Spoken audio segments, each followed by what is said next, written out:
El crim. Carlo Monetti i Giorgio Spergo havien estat citats al mateix lloc amb l'encomana de matar el mateix subjecte. Fabio, un dels nous mafiosos que s'havia fet lloc en aquell món, realitzant les més grans atrocitats, els havia citat per separat amb el mateix objectiu, matar en Salvatore.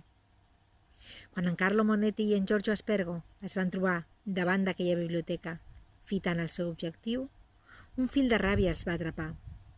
El primer pensament, eliminar l'altre sicari, la competència. Dècimes de segon més tard, però, van descobrir el veritable objectiu. En Fabio no pretenia que matessin aquell tercer, sinó que s'eliminessin entre ells. Mentre feien una cigarreta, van tramar el pla perfecte per deixar de ser sicaris. Abans, però, haurien de cometre el seu últim crim. Ciao, Fabio.